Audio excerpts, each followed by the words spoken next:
Okay, so it's time for the big interview. We've divided it into 4 parts. Now, Alan Kyerematen began by telling us, giving us a big introduction, but his main 2 points are the first 2 files of our documents. Now, he says he identified the 2 important groups that he thinks should be excluded from the debt exchange program. And then he gave us his solution to the debt exchange program, how the money should be paid. He agrees that there should be a debt exchange program, but he says it should be done differently. So in the first file here, you're going to see who he identifies as the 2 most important groups that should be saved. This is Alan Kyerematen speaking to us earlier.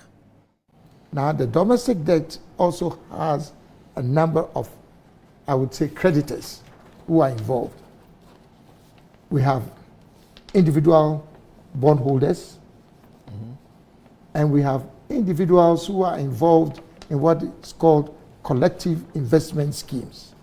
So that you have individuals like yourself, your children, who decide that they want to put their money into an investment product. But they don't want to do it directly, in which case they become an investment, become an individual bondholder.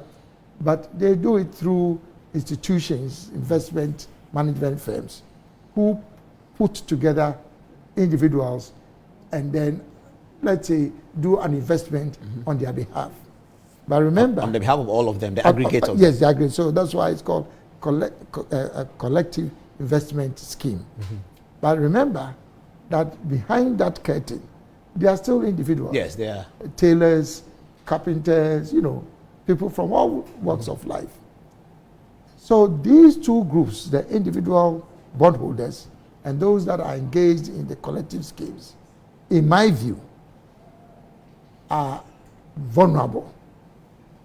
They are vulnerable. Yes, there may be a few of them who may be well to do, but the majority of them are what we can describe as vulnerable groups. In which case, one has to be very careful and sensitive about any debt restructuring proposals that we negotiate with this class of people. Then you also have the institutional bondholders. Now, these institutional bondholders include the banks, the insurance companies, other financial institutions, and other organizations, and then pension funds. So in this particular case, the structure is you have about 5% of this total domestic debt, which is around 137 billion Ghana cedis. That's the total domestic debt. Now the structure, the architecture, is about 5% held by individual bondholders. The 137 billion? Yes. 5% of it is held by individual bondholders? Yes. And then you have another 10% that is held by, let's say, other forms of companies. The group that you're calling them behind the curtain individual. Yes, but yes. Over the curtain they are corporate. They are corporate. Yeah. Then you have Bank of Ghana accounts for about 15%. Debt owed to Bank of Ghana? Yes. Okay. Because they are also creditors. Yeah. So between these 3 groups, you have like almost 5 plus 10 plus 15. That's 30. Then the rest are institutional bondholders. So that's where you have the banks and then all these other financial institutions. Now, the collective investment schemes somehow are represented in this category. This 30%? Yes. This, okay. No, in this 70%. 70%, okay. Yes, yeah. Now, so the challenge now is, how do you deal with these different categories of bondholders? In my own view, and I'm not speaking on behalf of government in this regard, and it's a matter of strategic analysis. In my own view, we need to ring fence and protect not just the individual bondholders, but also those individuals who are engaged in these collective investment schemes, because they are the ones who I refer to as vulnerable groups. Now, it is absolutely important that we do so for a number of reasons. One, because of their vulnerability. This is income that have been earned and have been put into an investment scheme. Secondly, also, they provide a major source of liquidity for our economy. Now that we can no longer access the international capital markets, we have no choice but to come back home. And the money that they provide, the money that they put into these investment schemes or the bonds that they buy, is a major source of liquidity for government. Now that we cannot borrow from the international capital market. So any signal to this group that seems to suggest that what they had considered to be the most secure investment vehicle is now unsecure, could damage our chances as a government of mopping up liquidity in our economy. In the future. In the future. Thirdly, also, these same individuals, when they put money in bonds or these investment schemes, basically it's a saving.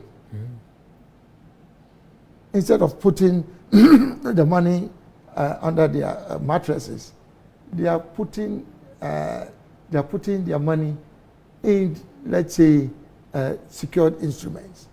Now, if we touch the investments from these vulnerable groups, we are also then making them lose the appetite and the interest and the desire for savings.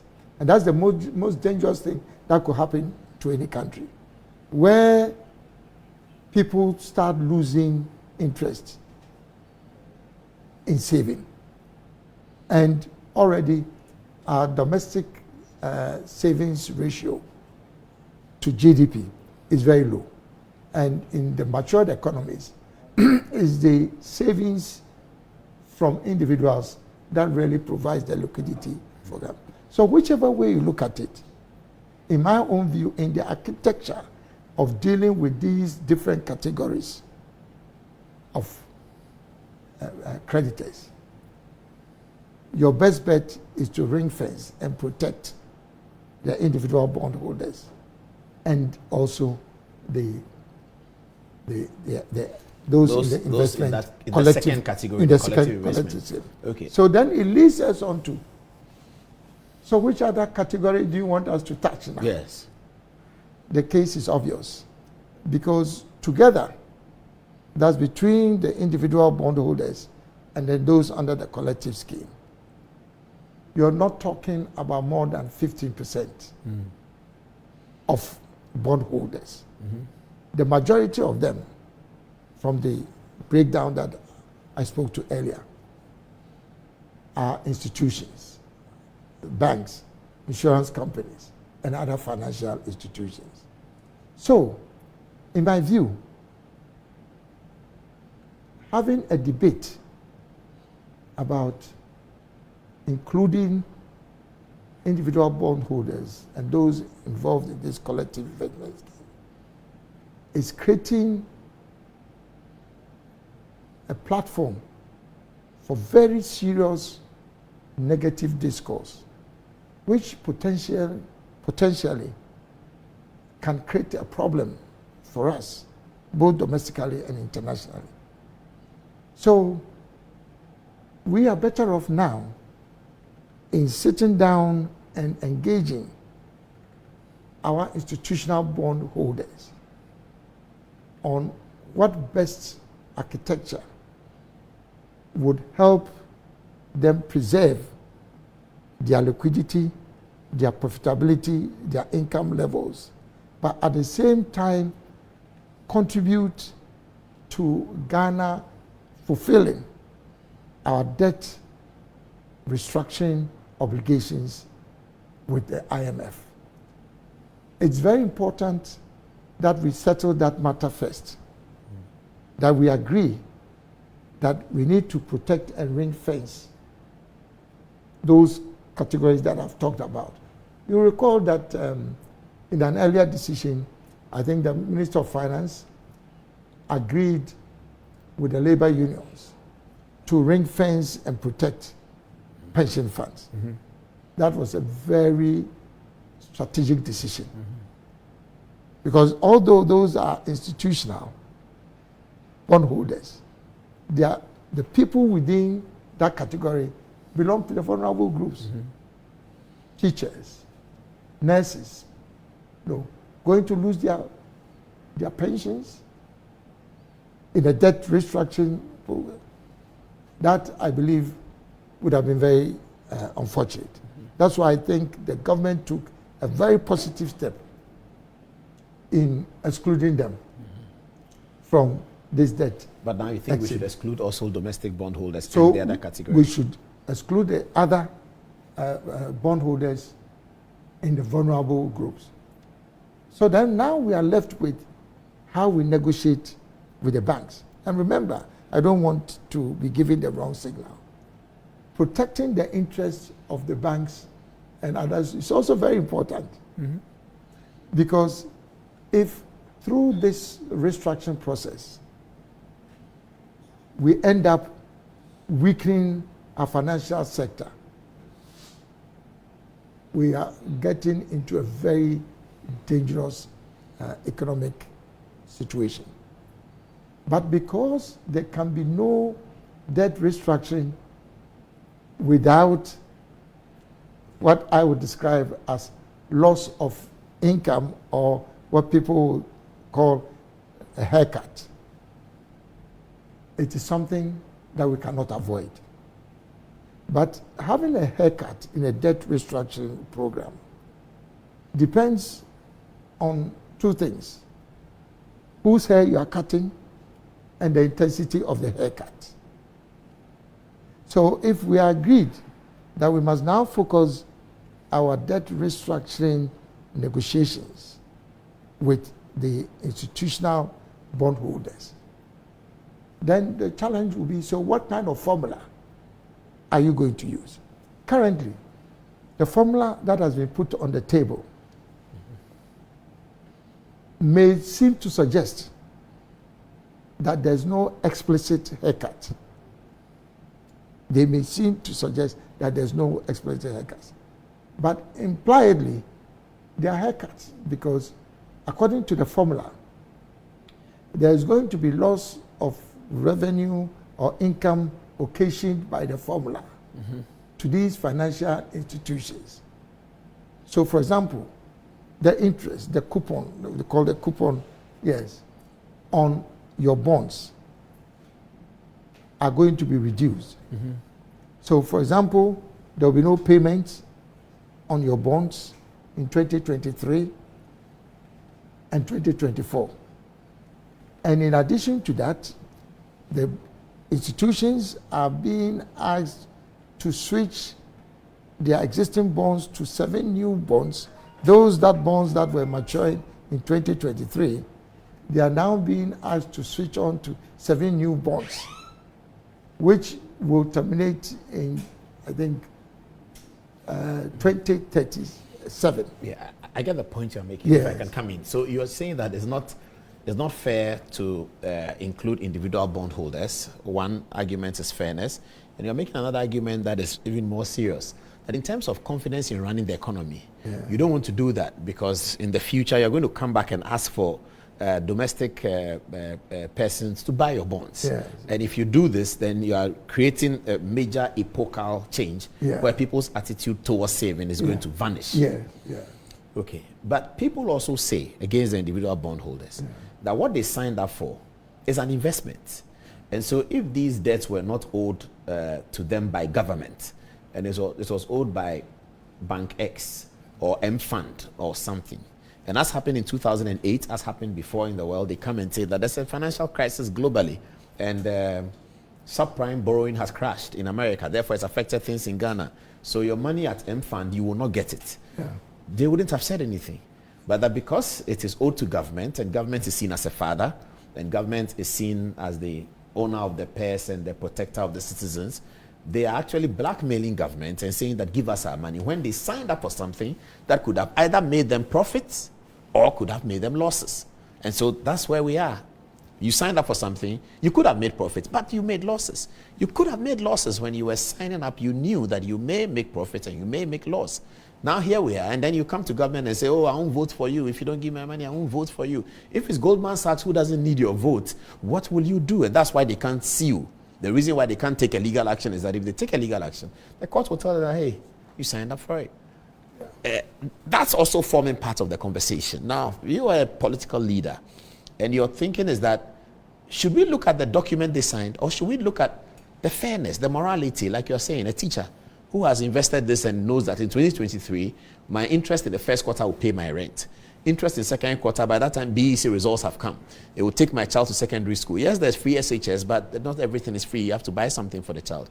My third quarter interest will go to support my grandmother's investment towards her funeral, grandmother who is 85. So this is a teacher who has done this. And then you tell him that Parliament has approved that in 2023 he doesn't get anything. So I get the point you're making. As a politician, how do you juxtapose the two?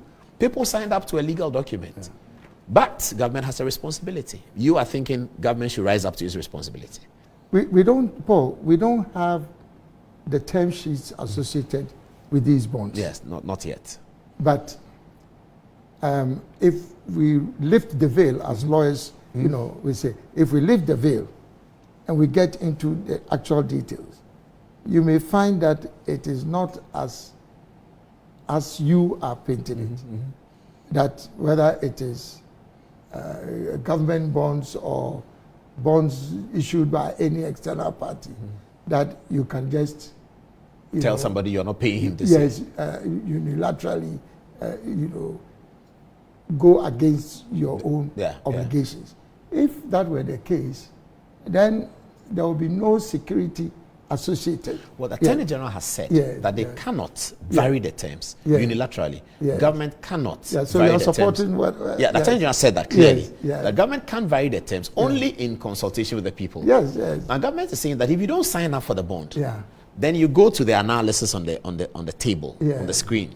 Your 100,000 cedis, if you don't sign up, is now showing as 50,000 cedis. So you can get your 50,000 cedis and go away. For some who don't have as much as 100,000, it's showing as zero. So people bought shares, AGC shares, with 10 cedis. 2 years time, they have done a investment call up. So your money is going into the negative. So you don't have any shares with AGC. And they walked away like that. So that's different. That's really different. That's a different investment vehicle. When you invest in companies, in shares, on the stock market. This is you give your money to him, say that you will give me 30% every year for the next 5 years. Yeah, that's the point. That's a bond, you know, and particularly the meaning of it. Well, I mean, it's a commitment. Well, it's a commitment, you know, and there are various degrees associated with these bonds. But be that as it may, I think a more compelling argument to pursue is that whether they are what I may describe as exit points for government to, let's say, not fulfill their obligation. Even if that were the case, I'm still making the point that it is not in the overall interest of government to pursue a program that involves a critical mass of people who are not just vulnerable, but who would provide the basis of your own economy, particularly now that you are out of the market. So the legality, if we wanted to proceed along those lines, as you yourself have admitted, the Attorney General, who is government's lawyer, has already provided an opinion. But that has to be voluntary. So that's what the ministry is trying to do. Absolutely. So that's why it is voluntary. But you know, there's a catch-22 there. Yes. It's not quite voluntary. They say it's voluntary, but they mean if you don't sign up and you don't want to do it, your money is not there. Yeah, but so really, it's not quite voluntary. Yeah, but the advice that I would give. So I want us to be clear about the import of the different solutions that are possible. Yeah.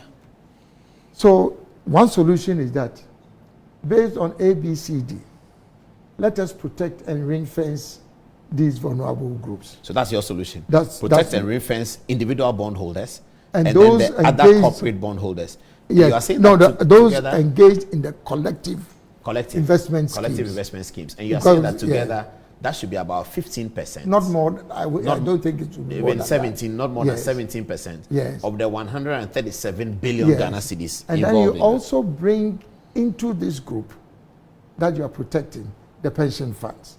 You know, they're already there. Yes, no. They already been ring-fenced. They have already been. So you add this to them. So you add this to them. So you get, let's say, a critical mass. Then you negotiate with the rest. Then you negotiate with the rest. Now, so if we take out this element of legality, which might not be a reasonable party to pursue. No, it shouldn't. I'm just using it as a devil's advocate. No, I understand you. Then basically it's almost like you are left with no choice but to deal with this other group. And I'm saying that even in dealing with this other group, we have to be very careful about making sure that whatever final agreement we come to does not, number one, significantly erode their income, their profitability, and their liquidity. So then the bottom line is, so what kind of architecture or formula will guarantee this? Yeah. So what is on the table now, in my view, as I said, there's no explicit haircut, but there's an implicit haircut because of the nature of the maturity date for the bonds which have been proposed to them by government. It's very complicated. As I explained to you, 2023 bonds that are maturing will be replaced by 7 different bonds, maturing at different periods consecutively up to 2037. Those that are maturing in 2024 will be replaced by 12 bonds. Maturing. Well, you take a little bit. Little bit. My view is that a neater and more economically feasible way will be to adopt an original formula that had been proposed, which was described as the 10-10-10 formula.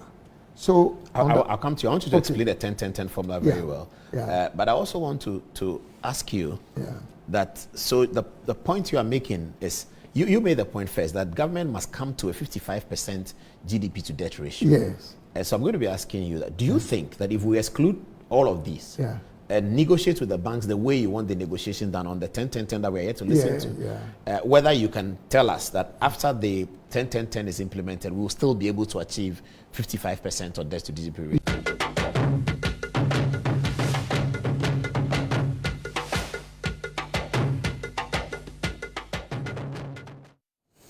All right, so next we go to listen to Alan Kyerematen's solution. So what you heard right now is Alan Kyerematen's diagnostics of the problem, and he firmly believes that individual bondholders and collective bondholders should not be included in the debt exchange program in the way in which government is doing it. He agrees on a debt exchange program, but he says that's not the way. Next, we're going to hear him on the real solution. So he proposed something he called the 10-10-10. You get the details about it, and then we can share it. After that, we'll listen to him talking about GTP a little bit, and then we'll hear him talking about, we'll take you back to the beginning of the interview where we talked about how he spent Christmas and all that. Right, so viewers, I hope that you are still paying attention. Now, we are going back to the interview video to now listen to the solution that was proposed by the former trade minister and now presidential candidate. He called it the 10-10-10. That's the solution for the individual bondholders and the collective bondholders in the debt exchange program.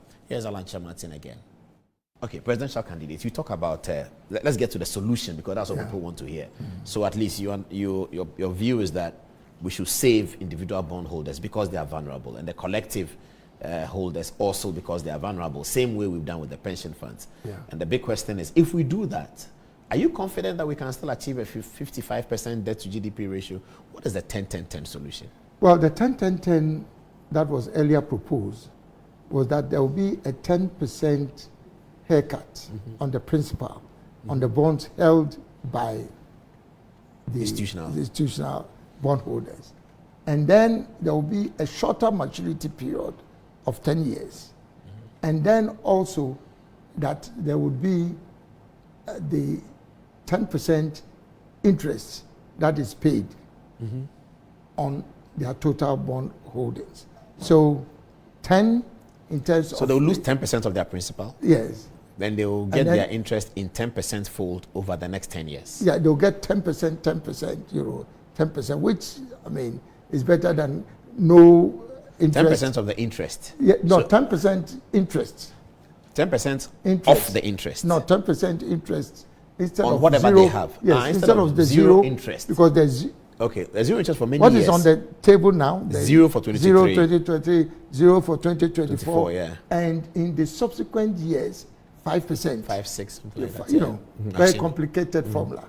So this is a bullet formula, 10, 10, 10, 10 on the principal, then 10% on the 10% interest instead of the zero interest, and then 5 subsequent years. And then also the maturity period, 10... is pushed away a little bit. 10%, yeah. Instead of the complicated up to 2038. So the 10-10 proposal is that we're going to do a 10-year transaction. Yeah. So we're ending in 2033. Yeah. Now you take 10% off your principal. Yeah. So your principal, if you are say X bank, and your principal is 9 billion cedis, for instance. 900 million of that will go away. You won't earn that. Then in the subsequent years, you will get 10% of the interest that was due. 10, 10, 10, and then you continue. And you're going to complete this process in 2033, 10 years from now. Let's say, yes. Yeah, that's the solution. Will So that bring us to 55% GDP? So you see, the requirement under the fund's, I would say, parameters architecture is that 80% of your total debt must be subject to this exchange. So, 80%? Yeah, okay. 80%.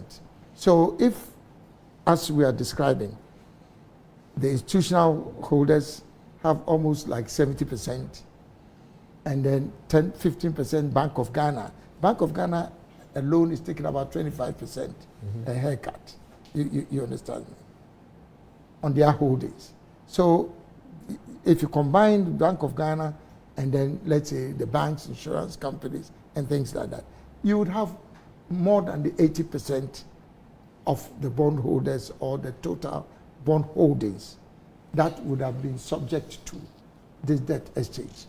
In which case, the vulnerable groups that you are protecting will not be, they are not up to 20%. So you still qualify.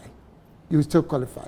But then having said that, within this formula, what you then do is to now agree on some relief or mitigating measures for the banks to help them to recover what they are losing, either with a 10% haircut on principal and then the subsequent reduction in their coupon rate or the interest rate. So that's a matter for negotiation. And there could be different options. You could give them a corporate tax relief for a certain period. That goes against revenue mobilization. Yes, it goes against revenue, but that does not offend against the formula for the bank. I mean, for the program. Fund, for the fund. Yeah, that's important. The more critical one with the fund is to make sure that you stay within the parameters of moving from 105 to 55. Very important. How you do it. So there's the how you do it. The fund does not impose. People have also talked about, I'll let you continue, but you've talked about government expenditure. Later on, I want you to speak about that. But you have been part of the government whose expenditure is being criticized. But I'll come to that. All right. Let's stay on this one. on this one. Okay, so we are at the point where you say we should negotiate with them, and you think that getting the fund out of the way is very, very important. Yes. So there are certain reliefs that you can provide to the banks to help them to recover. Yeah, corporate taxes come and down a few other bit. things. There's a levy on a few things they do. Yeah. On the financial some of the transactions services, with insurance companies. Financial services you could have. Even though that may also then reduce your revenue. Yeah. That is easier to negotiate with the fund. The movement on that is easier to negotiate with the fund than to try and recalibrate the formula for this one. Secondly, the fund also has a responsibility to support the government in negotiating the appropriate formula. Because the last thing that the fund, I believe, should be looking for is getting agreement on a domestic debt exchange program, which, creates total confusion in the economy. I hope the fund will not. So part of that responsibility also lies on the fund. In some cases, it is difficult for them to renegotiate. 105 to 55%. That is the basis for the staff level agreement. The staff level agreement that we have signed on to, which is a very important precondition for the board approval.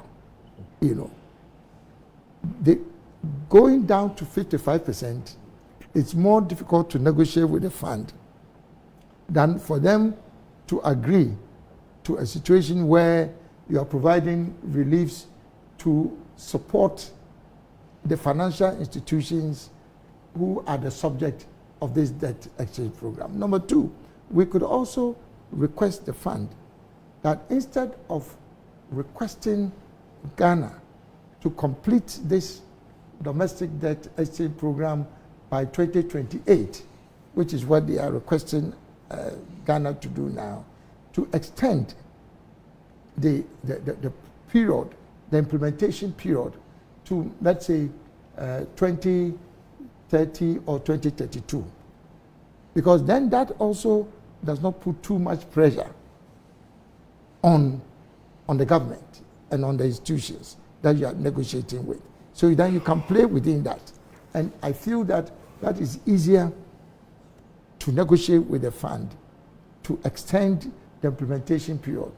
Because if you are expecting this whole program to be completed by 2028 and you extend it to 2030 or 2032, it means that you have more flexibility, in the way you structure these negotiations with the fund.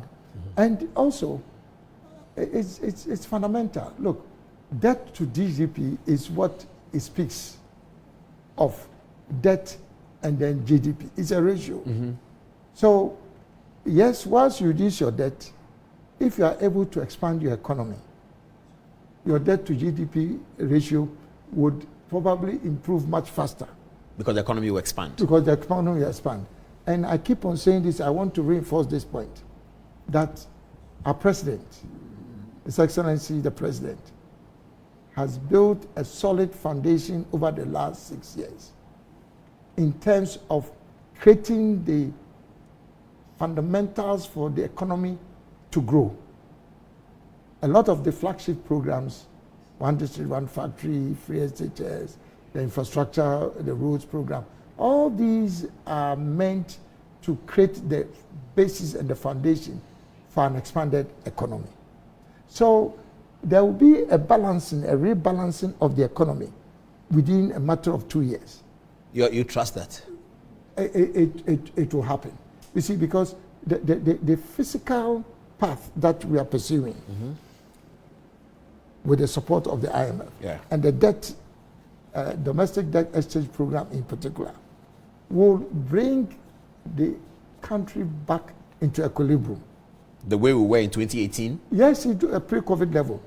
So that is the trajectory. In fact, that is the value and importance of this IMF program. Yes, it's a painful process to go through, but if you look at the outturn over the next 5 years, we will get back into equilibrium, in which case if you have a longer implementation period, which I'm asking the government to negotiate with the fund, the rebalancing of the economy would in itself de-emphasize I would say the extent that we have to, let's say, cut. I get the point you are making. So in simple terms, debt to GDP ratio should be 55%. So let's use simple numbers. So our GDP, say 100. Yes. We call it 100 cedis. Yes. And our debt is 50 cedis. Yes. Our debt should be 50 cedis or about 55. So about a little bit more than 50 cedis for it to be sustainable. Yes. You are saying that if we go through what we are going through now, we can double our GDP from 100 to 200. In which case, even if our debt grows to 70, and our debt will be coming down anyway. Even if it goes up, we are still within the room of 55%. So you are focused on the productivity. So there's a rebalancing of the economy. You think the economy is being set up for productivity? Yes. But we need to cross this bridge. Yes, we need to cross this bridge. And I was going to ask you a question that you've answered. But if I can just focus on this. If we fail to cross this bridge by agreeing on the terms of a domestic debt exchange program, it means that we are not going to have a program with the fund. And if we don't have a program with the fund, I don't want to sound pessimistic, this economy gradually will grind to a halt. But the economy that you say is so good. If it grinds to a halt, the repercussions and the impact will be worse for everyone. Will be worse for everyone, not just the bondholders, because it means that it will be a self-induced haircut in a sense, but it will be total. You see, because I was referring to the fact that our current reserves, international reserves, is one of the lowest in recent history. Yes. And you don't have to wait till you get to the point where your economy is on the path towards a total crash, and then you are beyond recovery. So whichever way you look at it, we need to close and draw down the curtain on this domestic exchange program. Two questions for the point that you are making. Somebody will say that, is it not an irony for Alan Kyerematen to say the economy has fundamentals, and if we go through 2 years to recover, and then say that where we are now, if we don't get an IMF program, is bleak. So somebody is going to say also, you say that if we don't get an IMF program, we'll be in crisis. Somebody's going to say that, no, but don't forget about Alan Kyerematen. If we don't get an IMF program, his presidential ambition will be aborted because the MPP cannot win if the economy is bad. So really that's what he's talking about, but we'll come to that. Can I just make a quick point on this? Yeah. But you are talking about your presidential ambition. Apart from the rational basis for what I'm saying. You know, I recently proposed a great transformational plan. Yes. Post the IMF program. The first pillar on that is a stable, sustained macroeconomic effort, which will lead to economic resilience. So I will not benefit in canvassing for total confusion, where there's a situation we are unable to conclude on this domestic exchange program. And we don't have your opponents are going to say program. that. John Mahama has been saying it, that look, this is the MPP Akufo-Addo government that completely ran down the economy. Mr. Mijefi said it this morning. That has brought us to where we are. Forget about Alan Kyerematen. He's trying to manage his presidential campaign and his presidential ambition. This Akufo-Addo government has run down the economy from 2016, 17, 18, 19, and that is what we are seeing. What we are seeing with IMF program. And for instance, how can Alan say the economy's fundamentals are good, let's go through and recover? How can an economy whose fundamentals are good show poor foreign reserves? Show such a precarious situation that we are actually even telling domestic bondholders that we'll take your money from you. That economy cannot be said to an economy that has fundamentals. Paul, let us make sure that there's clarity about what I've said or what I intend to say. I'm saying that we've built a strong foundation. Yes. For the economy to grow. So how did we get here? But that's a whole discussion. Okay. And I'll be very pleased to come back to Is it the government's fault that we got here? I'll be pleased to come back for that discussion. And I've made it clear that there are things that we could have done differently and we could have done better. There's no doubt about that. So you admit that within the period, the 6 years that you have been part of the government, there are some things that could have been done better. Yes, but that does not take away from the fact that we have built the foundation for the economy to grow. So the GTP that I've been proposing is anchored on two things. First, a successful IMF program, which restores the country to macroeconomic stability, and then a transformational plan.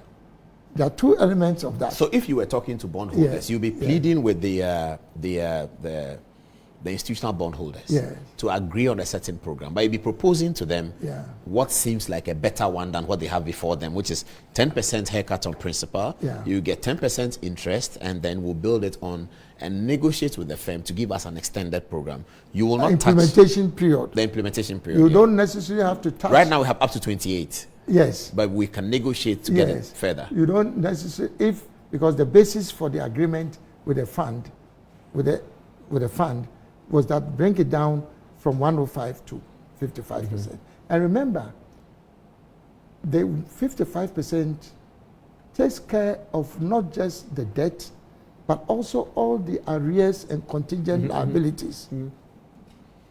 So if we are able to get there, even with a longer implementation period, this economy will be restored to equilibrium. So that's different from saying that there are no challenges. It's very obvious. If you have inflation running at what percent? Over 50%. Over 50%. You have low reserves. You have a highly depreciating currency. And you do have a high expenditure as well. These are not things that you should be celebrating. But having said that, it doesn't take away from the fact that over the last 6 years, we have developed programs that provide the basis. And that's where the distinction that we are talking about. The basis for the economy to bounce back. That's the point you're making. That's the point. But there are programs in place for the economy to bounce back. But also to reinforce the point that we actually have no option but to ensure that we close our negotiations on this domestic debt program, which is the only way the fund would give us a board approval. Because the alternative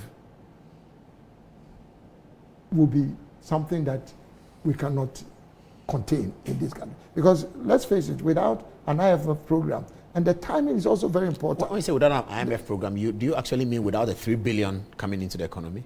Yes, which that's is the part of key it. part of the program. And then also the program to restore us to fiscal consolidation, and then also sustainable debt. So the inflow is a small part of it. It is the total program that restores us to fiscal consolidation and then also to sustainable debt levels. The inflows are designed to help us to achieve both objectives.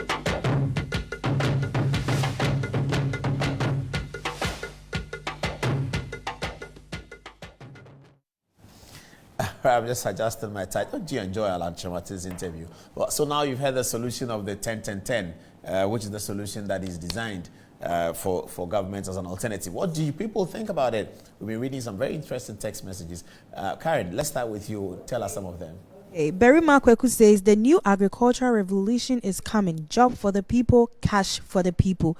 Ernest Menu says this is an independent-minded person who has stepped out there to espouse his views on present and future programs. I know people would misconstrue his stance as hypocrisy, but I am sure the next NPP government in 2025 would review, re-energize and refocus our programs in one district, one factory, planting for food and jobs, etc. Alan of the moment. Lastly, from Ajua, he says Alan can do the job, so let's give him the chance. Afa Alan for all. Over to you. So this is coming from Knee Rock. He says 10-10-10, the best way out of the economic quagmire. Economics is not for everyone. Practical economics over digital economics. Chief Alan is speaking wisdom in the midst of storm. He understands the plight of ordinary Ghanaians and the best way to go about this DEP without unleashing more poverty onto the people. He says 10-10-10 again. This man is deep. No wonder he entered senior high school at a tender age of 9. Mido Razak says, Paul, we thank God for Alan Kyerematen. He is the surest bet for the NPP.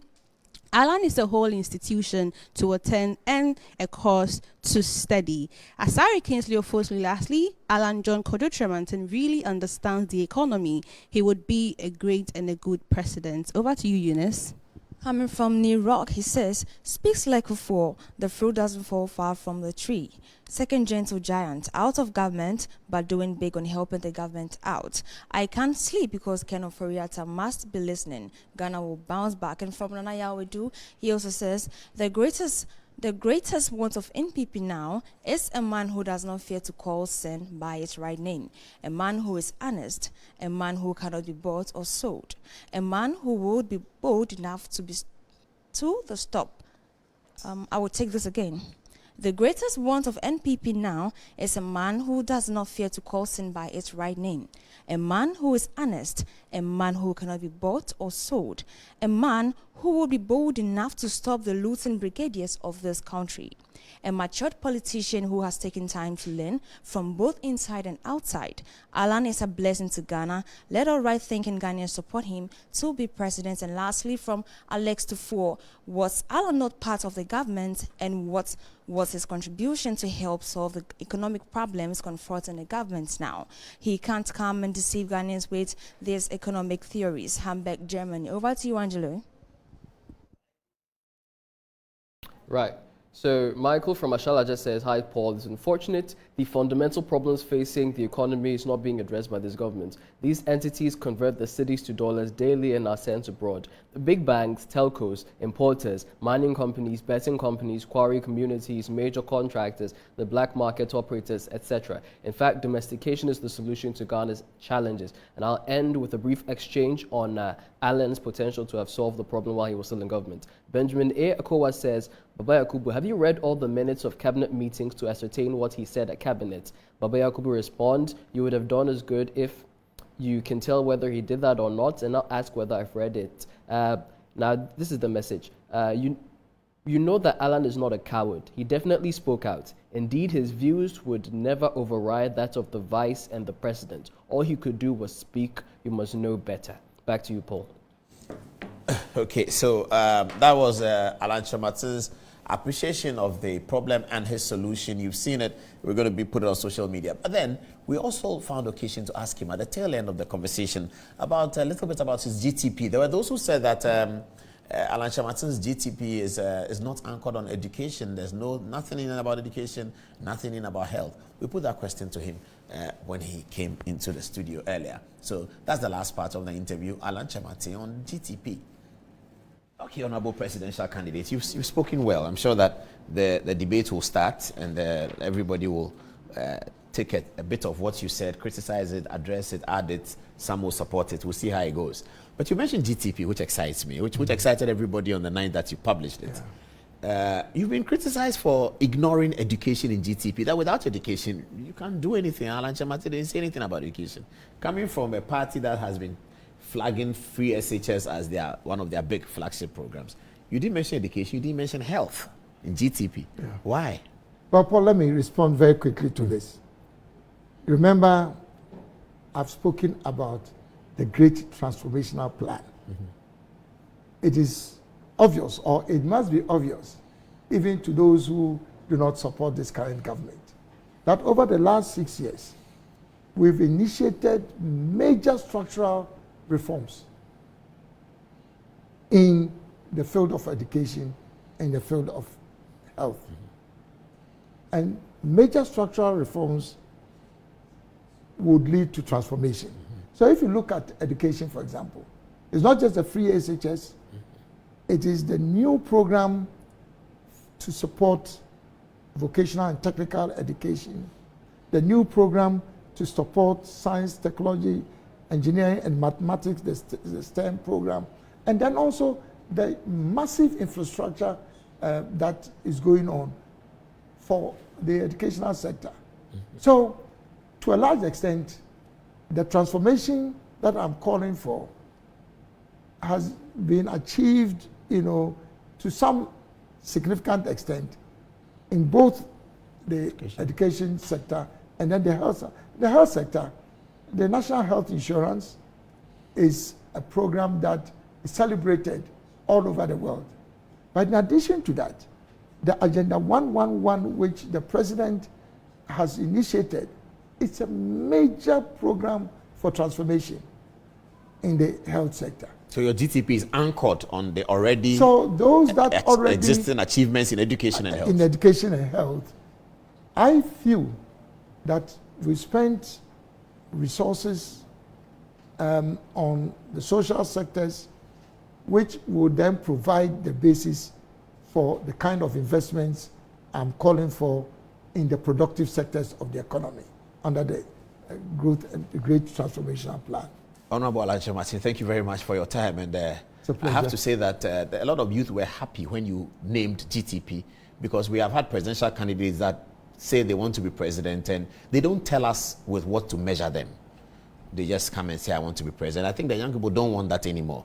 So Alan says GTP. Okay, so now we know what GTP is. So if he steps away from GTP, we know we can call out his name. And I think I have to congratulate you for that, for being a politician who sits down and says, I'm not just going to announce that I want to be president, but this is my plan.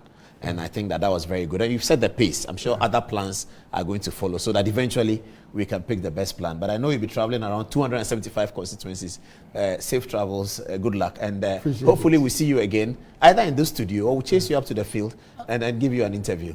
So you have your family supports to run for this campaign. In America, they always ask that question. Do you have your family supports to run for this? Yes, I do. You do? Okay. All right. I do. Thank you very much. Thank you. Thank you very much, Paul. Good luck. I appreciate it. Yeah. We'll meet again. Okay. All right. That was Alan Kyerematen.